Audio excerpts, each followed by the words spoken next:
El tema para hoy, conocer a Dios. ¿Qué tanto conoces a Dios? Yo pensaría, sí, ¿qué tanto conozco yo? ¿Realmente lo conozco? ¿Conozco al menos una parte? Y la otra pregunta que complementa eso es, ¿qué conoces de sus planes? Tanto para el mundo, sobre lo que está ocurriendo en el mundo, lo que va a ocurrir y específicamente lo que tiene que ver contigo. ¿Sabes lo que Dios quiere para ti? Eh, Algunos se ha preguntado si el Señor le tiene un llamado a ser pastor o evangelista o maestro de la palabra o colaborador activo de la iglesia o algún ministerio más pequeño, más anónimo. Bueno, todo eso está incluido dentro del título, conocer a Dios. Y desde ya arrancamos con una cosa, y es que el Señor se muestra a los que están dispuestos a pagar el precio. Pagar el precio es algo que muy pocos se disponen a hacer activa y voluntariamente, y otros pues terminan en el camino cediendo sus derechos para que el Señor tome el control de sus vidas. Pero esta es una epidemia que existe en el mundo moderno. Nos enteramos hoy de la caída de una de las más grandes iglesias mundiales, de las más famosas, por cantidad de escándalos allí adentro, por cantidad de inconvenientes que seguramente tienen que ver con la obra de Satanás, indiscutiblemente, la obra de Satanás contra la obra de Dios. Pero también la pregunta es, ¿cuántos de los que estaban allí en estas mega iglesias habían pagado el precio de conocer a Dios? Miremos la palabra que está en Salmos 103, versículo 7. Salmo 103, 7. Recuerden la frase que les acabo de decir. El Señor se muestra a los dispuestos a pagar el precio. Ya vamos a ir entendiendo qué significa esto. En el Salmo 103, 7 dice, a Moisés dio a conocer sus caminos y a los israelitas sus obras. Yo he visto varios comentarios sobre este versículo que es considerado como muy importante para la vida cristiana, porque aquí nos muestra la diferencia del trato que Dios le da a dos vertientes distintas. Una es la de Moisés, y aquí Moisés está representando al remanente de entre aquellos creyentes. Son los pocos a los cuales el Señor se manifiesta y dice en el Salmo 103:7 que les dio a conocer sus caminos. Sus caminos es la forma como Dios procede, es decir, sus planes, sus propósitos. ¿Por qué Él hace las cosas como las hace? Así como vino a hablar con Abraham cuando iba a destruir el Señor a Sodoma y a Gomorra, y empieza una charla, y por qué no decirlo de esa forma, un regateo entre Dios y Abraham con respecto a al perdón o a la salvación de estas dos ciudades pecadoras. El Señor le estaba mostrando a Abraham que él iba a destruir a dos ciudades impenitentes. Abraham entonces tuvo tiempo de interceder por ellas. Eso es conocer los caminos del Señor. No simplemente fue que Abraham se enteró de que cayó fuego y pare de contar, Dios castigó. Por eso dice que a los israelitas mostró sus obras solamente. Es como si Abraham hubiera visto y no se hubiera enterado del porqué de la destrucción de estas dos ciudades. En la vida cristiana son pocos, son muy escogidos aquellos siervos de Dios que empiezan a entender los caminos del Señor, que pueden empezar a responder las preguntas que hacíamos. ¿Qué tanto conoces a Dios?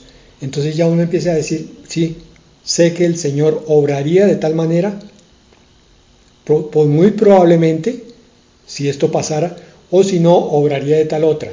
No es que el hombre sea capaz de comprender ni de aprehender con su mente finita los propósitos infinitos de Dios, pero el siervo que está más cercano a la comunión con Dios empieza a comprender mejor los propósitos, los motivos y las acciones del Padre Celestial. Es ahí donde se empieza una relación muy particular como la de Moisés, donde Moisés era amigo y Abraham lo mismo de Dios, o Enoc caminando con Dios. Dio a conocer sus caminos, pero a los israelitas solamente sus obras. Los israelitas solo vieron el resultado, vieron el Mar Rojo abierto, vieron el monte Sinaí lleno de humo, vieron a Moisés bajando con la tabla de la ley, pero no supieron por qué era lo que Dios quería, aunque se los expresó incluso. Él dijo que quería glorificarse en su pueblo, para que todas las naciones de la tierra vieran la gloria de Dios a través de Israel. Los israelitas no vieron, no entendieron, o simplemente no quisieron ver o no quisieron entender. Esta es la salvedad que hace este versículo 7 del Salmo 103. A unos Dios se manifiesta ampliamente y les muestra más allá de las simples realizaciones de obras. Y a otros, que son los que no quieren mucho compromiso con Dios, entonces solamente les muestra, aunque son creyentes, los resultados de esos planes y propósitos. Por eso tú le preguntas a un cristiano promedio, ¿por qué el mundo está como está? Y no te sabe responder. ¿Por qué parece que la maldad estuviera creciendo? Y no te sabe responder. Y tú le dices, ¿será que esto va a mejorar? Y de pronto él dice, sí, yo creo que de pronto mejore. No te sabe responder conforme a la Escritura. La palabra dice claramente que esto irá de mal en peor. Porque no conocen los caminos de Dios. Solamente se limitan a ver si Dios obró o no, si bendijo o no bendijo, si hizo llover oro del cielo o no. Eso es todo lo que les satisface la vida espiritual. Por eso su relación con Dios es muy superficial. Los caminos de Dios son el desarrollo de ese plan del Señor que se conoce a través de la Escritura y a través de la comunión con Él. A ellos los dio a conocer. El Señor se prodiga, se derrama, se goza cuando alguien se acerca a Él, y entonces Él encuentra ese placer celestial en abrir su corazón y abrir su mente para que el creyente que está más cercano a Él empiece a entender cosas que antes ni se imaginaba, cosas grandes y ocultas que tú no conoces. Esto nos está enseñando que hay niveles de relación. Aquí en ese versículo vemos por lo menos dos niveles. Aquellos que conocen sus caminos, los cercanos, y aquellos que solamente conocen sus obras, pudiéramos llamarlos los lejanos. Pero en realidad, cada relación con Dios de cada creyente es personal. Entonces hay diferentísimos niveles. Unos están más abajo, otros más en la mitad, otros más arriba. ¿Y qué marca esa diferencia? Pues yo digo que eso no depende de Dios, porque Él estaría haciendo entonces acepción de personas. Y la palabra es clara en ese sentido, que Él no hace eso, no hace acepción de personas. Entonces eso depende es de nosotros, de las decisiones que tomamos de acercarnos o mantenernos en un puesto más o menos neutral, un poco alejado, sin mucho compromiso, donde yo pueda hacer un poco de acá, del mundo, y un poco de allá del cielo. Pareciera que esa es la elección de la mayoría de cristianos hoy, por eso la Biblia habla tanto del remanente cristiano. El remanente es el grupo de entre los impíos que Dios escoge para sí y los convierte en creyentes. De ese grupo de creyentes saca otro remanente entre los creyentes que ahora se denominan carnales y convierte a ese pequeño remanente, no sé si lo dije mal ahorita, por favor, corríjanme ustedes allá. Del grupo grande de creyentes carnales saca el remanente de creyentes espirituales. Y vuelve y lo saca de entre el grupo de creyentes espirituales a sus íntimos, a sus amados y preferidos como Juan, como María, la hermana de Lázaro, que están cada vez más y más cerca de él, inclusive como María Magdalena. Niveles de relación y niveles de revelación. A más relación, más revelación. El Señor se abre cada vez más cuando está viendo que alguien está en el camino de su corazón, el camino de su cercanía. Y a más revelación, pues obviamente mayor conocimiento personal. Y a mayor revelación y conocimiento, entonces también mayor nivel de afecto y compromiso. Es lo que vemos en los grandes varones, grandes hombres de Dios. No importa los sacrificios que tengan que hacer, no importan las horas de ayuno, de oración, de compromiso, de trabajo para Dios, porque ellos ya están en un nivel tan alto, que todo eso que a nosotros de pronto quizá nos parezca duro, pesado, para ellos es una vida plena, una vida abundante en Cristo. Ellos descubrieron el gozo y el contentamiento allá arriba en su revelación y descubren que el cielo es muy real, no para la eternidad solamente, sino para la vida aquí en la tierra también. Entonces su cercanía con Dios es cada vez más afectuosa y más comprometida, más sólida. Es como un buen matrimonio. A medida que va pasando el tiempo, ese matrimonio se va solidificando cada vez más. El marido y la esposa se van haciendo cada vez más una sola carne, con un solo interés, con un solo horizonte, con un solo plan. En Salmos 9, versículos 9 al 10, nos profundiza más este tema. Ahora nos muestra lo que estábamos hablando, de lo que empiezan a recibir aquellos que se acercan cada vez más a Dios. Salmo 9:9 dice: el Señor será también baluarte para el oprimido, baluarte en tiempos de angustia. Y oigan bien, por favor, con el espíritu del versículo 10. En ti pondrán su confianza los que conocen tu nombre. Porque tú, oh Señor, no abandonas a los que te buscan.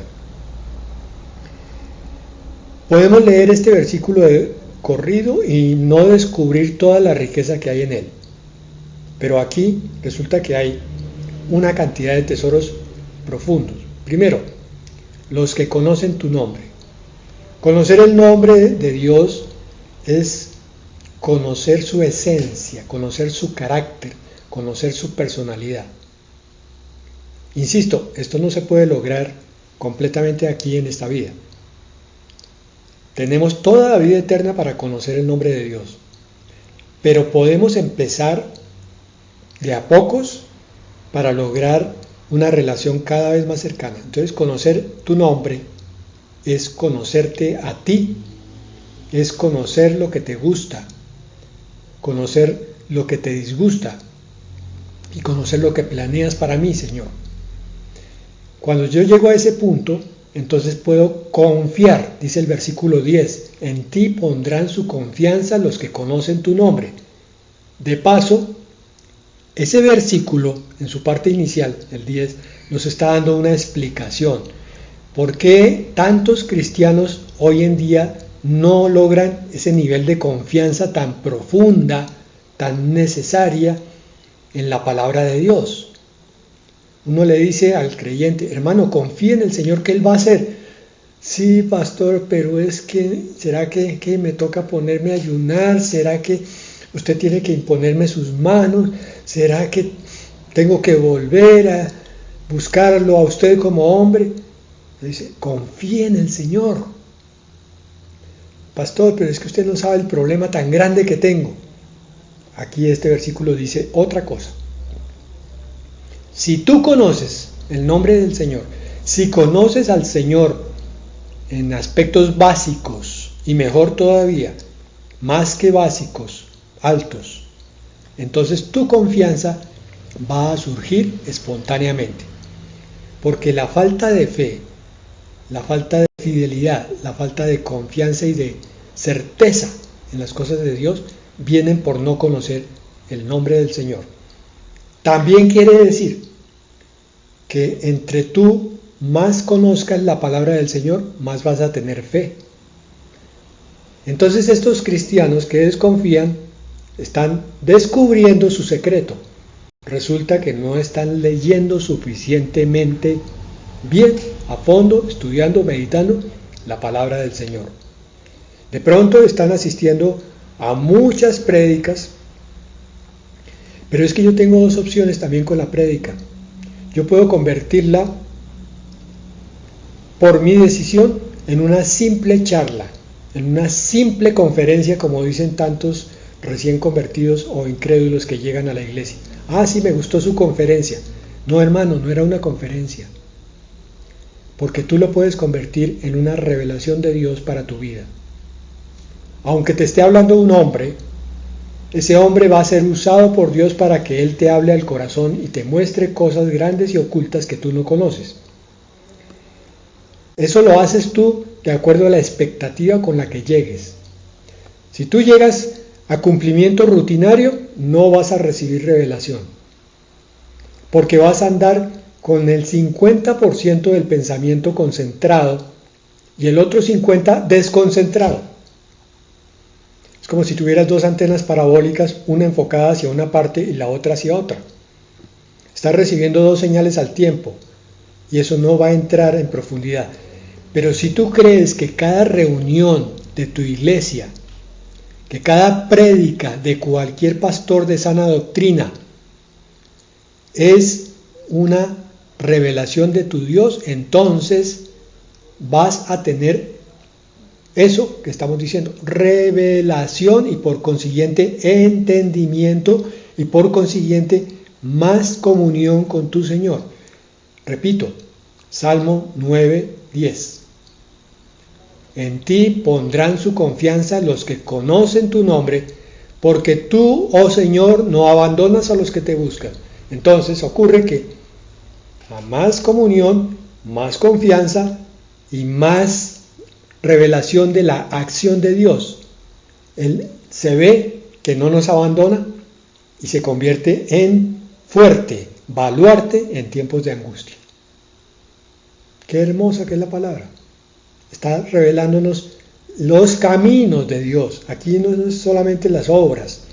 De pronto, el cristiano carnal dice, ah, sí, el Señor es mi baluarte en tiempos de angustia. Ok, perfecto, voy a grabarme eso. Pero cuando llega el tiempo de la angustia, se le olvidó. Se acuerda del Salmo, pero no se acuerda del Señor como baluarte. No tuvo la revelación de la presencia de Dios en su vida. Entonces, según el conocimiento, es la confianza. La fe es una decisión primero. Lo he dicho repetidísimas veces. Es como tomar la semilla de mostaza de la que nos habla el Señor Jesucristo y sembrarla. Él lo dice. Y después se convierte en un árbol muy grande. La fe es como semilla de mostaza. Yo decido si tomo la semilla y la siembro. Pero después viene por la revelación el aumento de mi fe día con día, porque empiezo a ver el obrar, el accionar de mi Padre Celestial en mi vida. Porque ocurre que no se puede confiar en quien no se conoce. A mí me puede venir a decir el vecino de aquí al lado, mire, le voy a presentar un abogado que es una eminencia y lo puede ayudar a usted cuando necesite. Sí, pero como no lo conozco yo personalmente, en principio yo voy a dudar hasta que yo conozca su actuar. A menor relación, menor confianza. Explica el porqué de nuestra vida a veces poco abundante. Son tiempos de muchas prédicas, pero son tiempos de mucha falta de confianza. Filipenses 2, 9 al 11. Por lo cual Dios también lo exaltó hasta lo sumo y le confirió el nombre que es sobre todo nombre, o sea, también el carácter y la personalidad que es sobre cualquier otra, para que al nombre de Jesús se doble toda rodilla de los que están en el cielo y en la tierra y debajo de la tierra, y toda lengua confiese que Jesucristo es Señor, para gloria de Dios Padre. Este versículo parece una profecía para el futuro, cuando el Señor venza a todos los enemigos, y todos los enemigos, incluido el diablo, van a tener que doblar rodilla y decir, Señor Jesucristo. Pero este es un versículo, un pasaje para tu vida de hoy. En el nombre de Jesús, tú dobla tu rodilla, es decir, reconócelo como Señor que está sobre el cielo, sobre la tierra y sobre todas las porciones de la creación.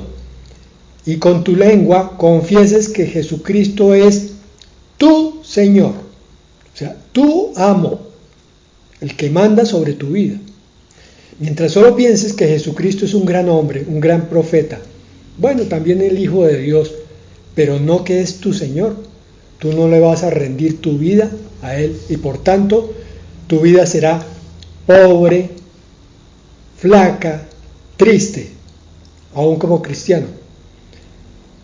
Cuando dobles tu rodilla y confieses que el Señor Jesucristo es tu Señor, empiezas a conocerlo, a saber cuán grande, cuán poderoso, cuán confiable, cuán bondadoso es.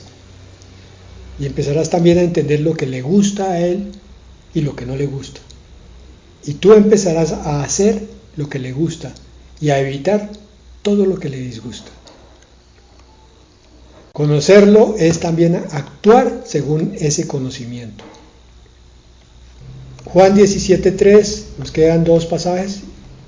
Juan 17:3 dice: esta es la vida eterna, que te conozcan a ti, el único Dios verdadero, y a Jesucristo, a quien has enviado. Bueno, el Señor estaba aquí delante de sus discípulos poco antes de morir. Y esta es la oración sacerdotal que el Señor le hizo al Padre Celestial.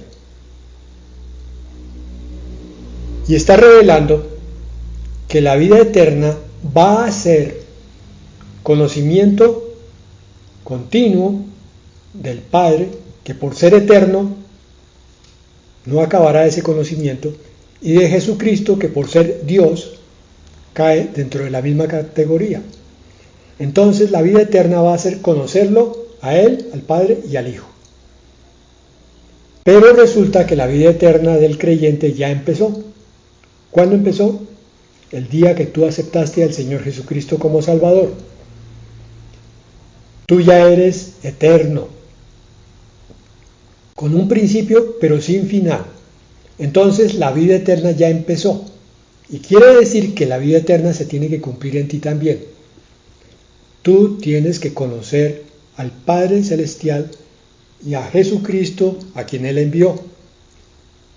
Conocer al Dios al que vamos en la vida futura y conocer al Dios que mora con nosotros en la vida presente. Otra vez encontramos un hueco en la vida espiritual de muchos creyentes. Van con el Señor Jesucristo, ¿recuerdas Colosenses 1:27? Cristo en vosotros, esperanza de gloria, y que Jesucristo more por la fe en vuestros corazones, dice Efesios. Van con el Señor Jesucristo a la derecha, a la izquierda, a la iglesia, al banco, a su casa, y no se dan cuenta de que Él está ahí. No lo conocen, no hablan con Él, no se interrelacionan y mucho menos van a comprobar el poder de ese Dios que mora en el corazón. No lo conocen. Entonces, ¿qué tenemos? Un creyente cristiano al cual atropella un problema y lo derrumba, lo destroza, lo deprime, lo enferma, porque no conoce a quien mora en él. No ha entendido lo que es la vida eterna. No ha entendido que el Eterno, el Altísimo, mora en nuestro ser. Por eso el tema de hoy es tan importante. El conocimiento de Dios es algo que es crucial. El conocimiento de Dios es la explicación de la escasez de vida espiritual de tantos que se dicen cristianos. Y el último, una belleza que tenemos por delante. El Salmo 91, en sus versículos 14 al 16. Voy a esperar un minutico mientras lo ubican, porque es increíblemente rico este pasaje. Salmo 91, versículo 14 al 16. Mientras lo buscan, espero un poquito y hago una introducción. El Salmo 91, tan hermoso como el Salmo 23, dos salmos que el creyente debe conocer a fondo. En uno el Señor se muestra como pastor y aquí en este como protector y cuidador. Ojalá si incluso lo saben de memoria, mucho mejor. Versículo 14 dice: porque en mí, está hablando el Señor, porque en mí ha puesto su amor, yo entonces lo libraré. Ayer alguien me preguntaba que por qué el Señor había permitido que en su vida recibiera situaciones muy complicadas, muy dolorosas, muy feas. Aquí está. Porque en mí ha puesto su amor, yo entonces lo libraré. No es que tengamos un Dios que no cuide a los suyos, a su pueblo, si su pueblo está un poco frío con él. No, él sigue cuidando. Pero vemos un cuidado normal, que es el del sostenimiento, el vestido, la comida, el techo, para el creyente promedio. Pero para el creyente entregado y comprometido con su amor, entonces viene un cuidado súper especial, donde Dios se manifiesta de una forma prodigiosa. Y vamos a ver la cantidad de manifestaciones que tiene en estos 3 versículos. Mire, primero, lo libraré, punto y coma, lo exaltaré. Quiere decir que estaba en un hueco y el Señor lo levanta y lo coloca más arriba. Porque ha conocido mi nombre. Ya llevamos 2 cosas como consecuencia de conocer el nombre del Señor, de conocerlo a Él como persona. Que Dios nos libra y nos exalta más en la medida en que más lo conozcamos. Versículo 15 dice: me invocará. Invocar es llamarlo. Y yo lo llamo porque lo necesito. Yo llamo a los bomberos cuando hay un incendio.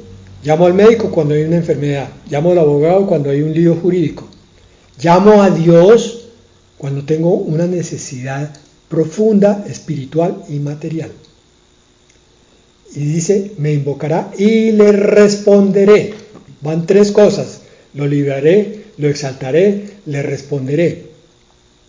Punto y coma. Yo estaré con él en la angustia. No solo lo libraré, dice en la primera parte, sino que además estaré con él. Es decir, le daré mi compañía, mi consuelo, mi presencia. Él sentirá que desaparece su soledad. Ya no más solo. Estaré con él en la angustia. Con mayor razón cuando todo va bien. Lo rescataré, continúa. Y lo honraré. No solo decía, lo libraré, ahora lo rescataré, en el sentido de redimir, de sacar de la esclavitud. Y lo honraré. Qué cosa tan increíble, tan impresionante, que es que nosotros debemos honrar a Dios y muchas veces no lo hacemos. Pero cuando lo hacemos, Dios viene y nos honra a nosotros. Honrarnos es darnos la honra, es decir, colocarnos en el sitio que corresponde. Como hijos comprometidos, entonces Dios dice, a este yo lo exalto y lo convierto en un hijo predilecto. Versículo 16, lo saciaré de larga vida, una vida plena y abundante. una vida con completa realización interior y exterior. Y termina diciendo, y le haré ver mi salvación. Ver mi salvación es comprender lo que fue el sacrificio del Señor Jesucristo en la cruz. Eso no todo el mundo lo ve, aunque sea creyente. No todo el mundo lo siente. Sí, sí, Cristo murió en la cruz. Bueno, y listo. No, Señor. Se trata de sentir ese infinito dolor que Él tuvo allí mientras estaba muriendo por ti y por mí. Y comprender el inmenso sacrificio de Dios el Padre dejando a su Hijo morir. Este Salmo 91 nos muestra que conocer a Dios no es algo gratuito, no es algo académico simplemente, no es algo intelectual. No es que tú te llenes de Biblia y empieces a definir teológicamente a Dios. Ese conocer es algo que tiene que ver con la comunión con Dios. Entre más cercanía, entonces más conocimiento. Y entre más cercanía, mira todas las bendiciones de Dios. En el Salmo 91, 14 al 16. Yo te pido de todo corazón que lo vuelvas a leer varias veces y te empapes de la belleza de las bendiciones que Dios le da a aquellos que están dispuestos a pagar el precio de buscar a Dios con todo su corazón y conocerlo. No solo se trata de buscar, de conocerlo. Aquellos que se desviven por buscar, por escudriñar en la palabra de Dios, esos secretos que hay allí. ¿Dónde dice en tal parte tal cosa? ¿En qué otra parte dice sobre esto otro? ¿Cómo puedo armar el entendimiento de mi situación con varios versículos? ¿Cómo es que el Señor me está bendiciendo? ¿Quién soy yo ante el Señor? ¿Quién es Él para mí? Todo eso está en la palabra. Yo tengo que buscarlo, comprender, estudiar. Mis hermanos, la palabra de Dios es su revelación. Y si queremos tener revelación, no busquemos tanto hombres, busquémoslo más a Él y a su palabra. Y verán cómo Él se prodiga. Yo siempre he dicho que Dios parece una represa. Está conteniendo tanta agua, que si cualquiera va y hace un huequito en una pared, inmediatamente el Señor suelta un chorro gigantesco sobre aquel que se puso a buscar de Él. Son bendiciones a dos manos, son entendimientos, son comprensión de lo infinito valor de la vida espiritual. Así que no te lo pierdas, mi hermano. No dejes que la pereza te gane. No dejes que la falta de compromiso te haga perder las bellezas de tu Señor